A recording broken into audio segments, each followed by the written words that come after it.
ओम श्री गणेशाय नमः। ओम गुरुवे नमः। ओम नमः शिवाय। शिवजी सदा सहाय। वायव्य संहिता उत्तरखंड अध्याय 25। शिव पूजा की विशेष विधि तथा शिव भक्ति की महिमा। उपमन्यु जी कहते हैं, यदुनंदन, दीपदान के बाद और नैवेद्य निवेदन से पहले आवरण पूजा करनी चाहिए अथवा आरती का समय आने पर आवरण पूजा करें। वहाँ शिव या शिवा के प्रथम आवरण में ईशान से लेकर सद्योजात पर्यंत तथा हृदय से लेकर अस्त्र पर्यंत का पूजन करें।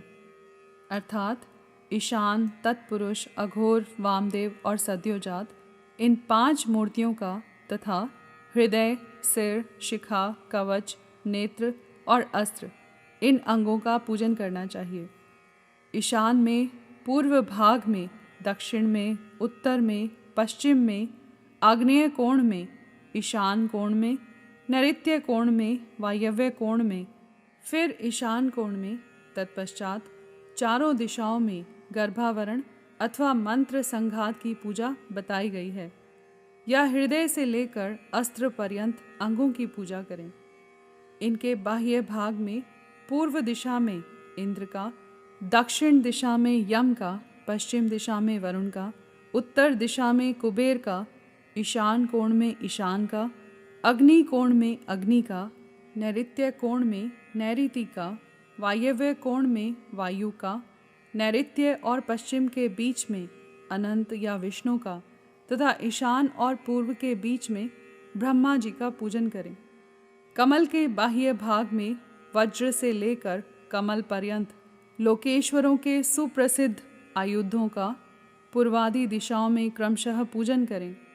यह ध्यान करना चाहिए कि समस्त आवरण देवता सुखपूर्वक बैठकर महादेव और महादेवी की ओर दोनों हाथ जोड़े देख रहे हैं। फिर सभी आवरण देवताओं को प्रणाम करके नमः पद युक्त अपने अपने नाम से पुष्पोपचार समर्पण पूर्वक उनका क्रमशः पूजन करें।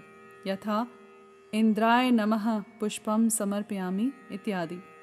इसी तरह गर्भावरण का भी अपने आवरण संबंधी मंत्र से यजन करें। योग, ध्यान, होम, जप, बाह्य अथवा आभ्यंतर में भी देवता का पूजन करना चाहिए। इसी तरह उनके लिए 6 प्रकार की हवि भी देनी चाहिए। किसी एक शुद्ध अन्न का बना हुआ मूंग मिश्रित अन्न या मूंग की खिचड़ी, खीर, दधी मिश्रित अन्न, गुड़ का बना हुआ पकवान तथा मधु से तर किया हुआ भोज्य पदार्थ, इनमें से एक या अनेक हविष्य को नाना प्रकार के व्यंजनों से संयुक्त तथा गुड़ और खांड से संपन्न करके नैवेद्य के रूप में अर्पित करना चाहिए। साथ ही मक्खन और उत्तम दही परोसना चाहिए। पुआ आदि अनेक प्रकार के भक्ष्य पदार्थ और स्वादिष्ट फल देने चाहिए। लाल चंदन और पुष्प वासित अत्यंत शीतल जल अर्पित करना चाहिए। मुख शुद्धि के लिए मधुर इलायची के रस से युक्त सुपारी के टुकड़े, खैर आदि से युक्त सुनहरे रंग के पीले पान के पत्तों के बने हुए बीड़े, शिलाजीत का चूर्ण, सफ़ेद चूना जो अधिक रूखा या दूषित ना हो, कपूर, कंकोल, नूतन एवं सुंदर जायफल आदि अर्पित करने चाहिए। आलेपन के लिए चंदन का मूल काष्ठ अथवा उसका चूरा, कस्तूरी, कुमकुम, मृगमदात्मक रस होने चाहिए। फूल वे ही चढ़ाने चाहिए जो सुगंधित, पवित्र और सुंदर हो। गंध रहित, उत्कट गंध वाले, दूषित, बासी तथा स्वयं ही टूटकर गिरे हुए फूल शिव के पूजन में नहीं देने चाहिए। कोमल वस्त्र ही चढ़ाने चाहिए। भूषणों में विशेषतः वे ही अर्पित करने चाहिए जो सोने के बने हुए तथा विद्युन्मंडल के समान चमकीले हों। वे सब वस्तुएं कपूर, गुग्गुल, अगुर और चंदन से भूषित तथा पुष्प समूहों से सुवासित होनी चाहिए। चंदन, अगुरु, कपूर, सुगंधित काष्ठ तथा गुग्गुल के चूर्ण, घी और मधु से बना हुआ धूप उत्तम माना गया है। कपिला गाय के अत्यंत सुगंधित घी से प्रतिदिन जलाए गए कर्पूर युक्त दीप श्रेष्ठ माने गए हैं। पंचगव्य, मीठा और कपिला गाय का दूध, दही एवं घी, ये सब भगवान शंकर के स्नान और पान के लिए अभीष्ट हैं। हाथी के दांत से बने हुए भद्रासन जो सुवर्ण एवं रत्नों से जटित हैं, शिव के लिए श्रेष्ठ बताए गए हैं। उन आसनों पर विचित्र बिछावन, कोमल गद्दे और तकिए होने चाहिए। इनके सिवा और भी बहुत सी छोटी बड़ी सुंदर एवं सुखद शैयाएं होनी चाहिए।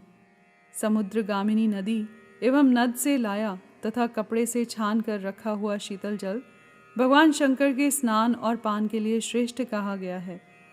चंद्रमा के समान उज्ज्वल छत्र जो मोतियों की लड़ियों से सुशोभित, नवरत्न जटित, दिव्य एवं सुवर्णमय दंड से मनोहर हो, भगवान शिव की सेवा में अर्पित करने योग्य है।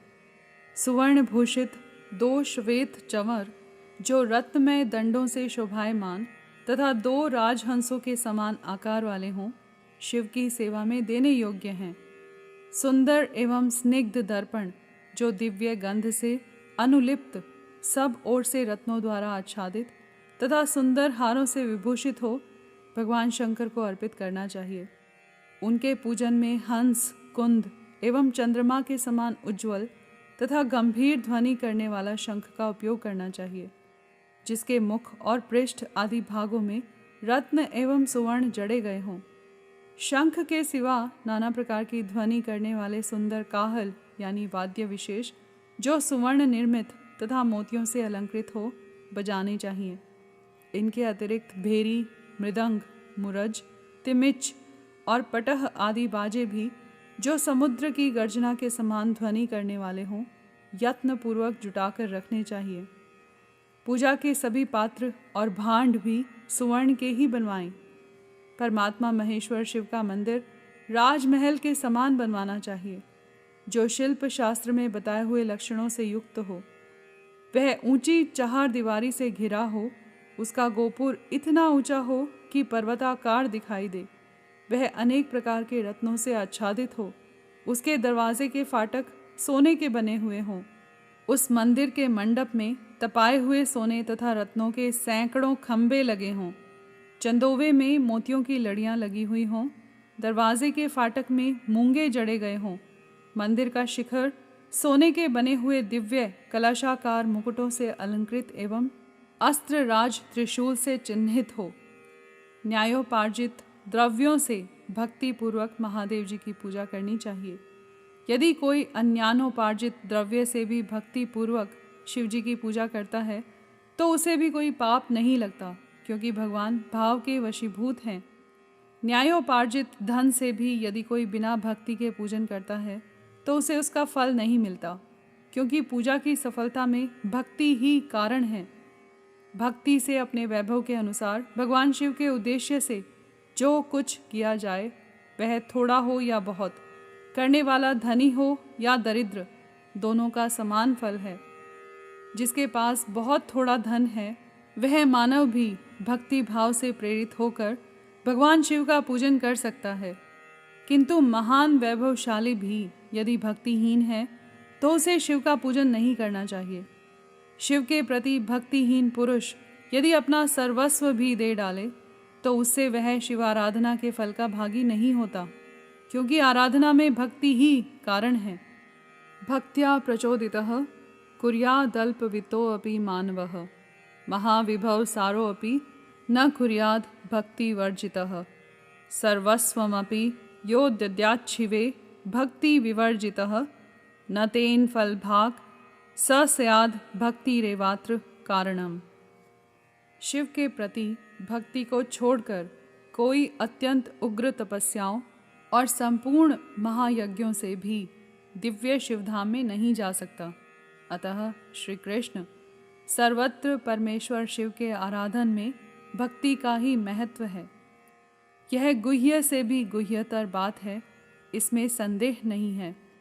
पाप के महासागर को पार करने के लिए भगवान शिव की भक्ति नौका के समान है। इसीलिए जो भक्ति भाव से युक्त है उसे रजोगुण और तमोगुण से क्या हानि हो सकती है। श्री कृष्ण अंत्यज, अधम, मूर्ख अथवा पतित मनुष्य भी यदि भगवान शिव की शरण में चला जाए तो वह समस्त देवताओं एवं असुरों के लिए भी पूजनीय हो जाता है। अतः सर्वथा प्रयत्न करके भक्ति भाव से ही शिव की पूजा करें। क्योंकि अभक्तों को कहीं भी फल नहीं मिलता। यहाँ पर अध्याय 25 समाप्त हुआ। कर्पूर गौरम करुणावतारम संसार सारम भुजगेंद्रहारम सदा वसंतम हृदयारविंदे भवम भवानी सहितम नमामि।